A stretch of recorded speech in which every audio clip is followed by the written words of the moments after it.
Social Security is another one of those, what we call entitlement programs, that we have to act or save. It is scheduled to go bankrupt within 20 years. And as Tom said, there are about a dozen different ideas to save and strengthen Social Security. Again, we will do nothing that will adversely impact people age 55 or older. But there are some changes that are out there that, being tweaked in various ways, can save and strengthen this system for your kids or your grandkids. One of the proposals that was put out there was the personal security accounts, basically permitting those as an option. It wasn't a mandate, as an option, just like premium support is an option. It's not a mandate for everybody. It's an option you could choose. For the under 55 to choose to take a portion of their 6.2% FICA tax, the employee provision, employee contribution, take a portion of that and direct into an authorized group of funds. You couldn't take it out, you couldn't gamble it, but you could direct it, like the thrift savings plan, for instance, to various funds, from more aggressive stock type funds to more secure, like bond type fund, or a mixture in between. Had a life cycle provision in it so that towards the end of your employment years, you couldn't put it in the more risk averse, if you will, type funds. And they had an annuity provision in there so that you would at least get the same return you would have gotten if you'd have stayed in traditional Social Security. So that is one option that's on the table. There seems to be bipartisan agreement that this has to be addressed and that we can get this done. I think, Medicare is a bigger problem, but we need bipartisanship to solve this problem. It can't be done just by one party. Mrs. Strader, what are the solutions you propose to Social Security funding challenge? When I think about Social Security, I think about my mom, right? She paid into it her whole entire life working as a waitress, and it's there for her now as her retirement. She has no other form of retirement. And so I always think about her when I formulate my response to something like this. First, we can't cut anyone's benefit or increase the retirement age.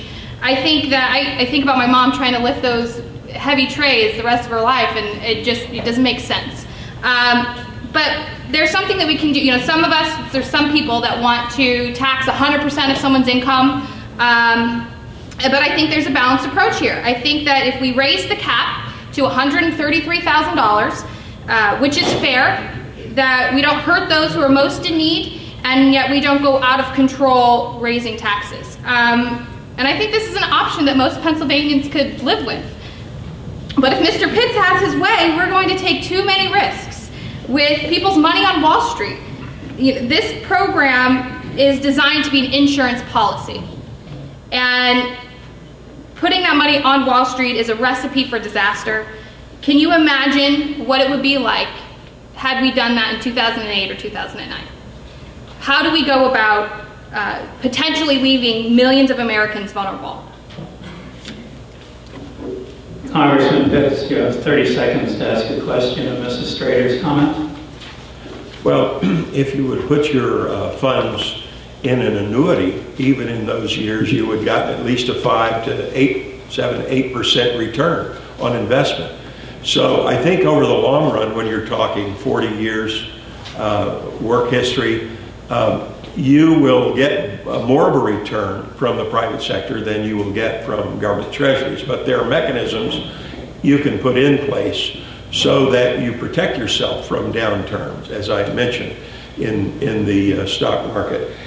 Social Security was designed, is this for my question? This is your question, sir. Yeah, I'm sorry. It was designed for a self-sufficient retirement insurance program, as you said. Right now, it's not self-sufficient. You believe that FICA taxes should be increased to make it self-sufficient. Is there any other thing that you support for an alternative? I think that just increasing that FICA tax to $133,000 will allow this program to stay solvent, and we can continue to help all Americans. The next question is on redistricting. Oh, I'm sorry, I did that again? It's okay. I'm sorry, there it is. Mrs. Strader, you have 30 seconds. Here I am, cutting off the Democrat. That wasn't expected. Yeah. Mrs. Strader, you have 30 seconds to ask a question of Congressman Pitt's comments on this topic. Congressman, as you know, Social Security is a guaranteed benefit, a contract between the American people and the federal government. It ensures that at a time of lowered income, that those in need receive the benefit. You support money being taken out of Social Security and being invested in the stock market.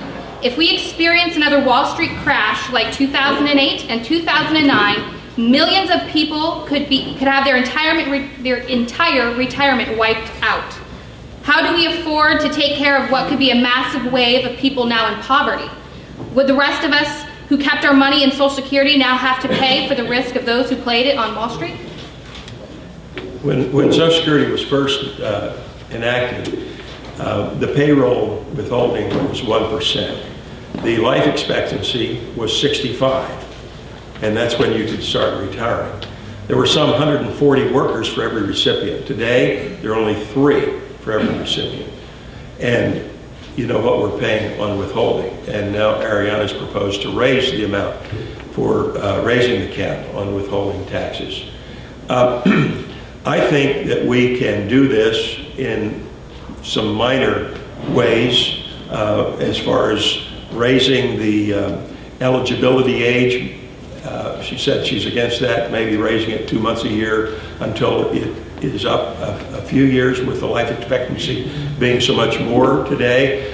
And perhaps mean testing after you have used all of the money you put in, mean testing results. I don't think a young struggling family should be subsidizing Bill Gates for his Social Security.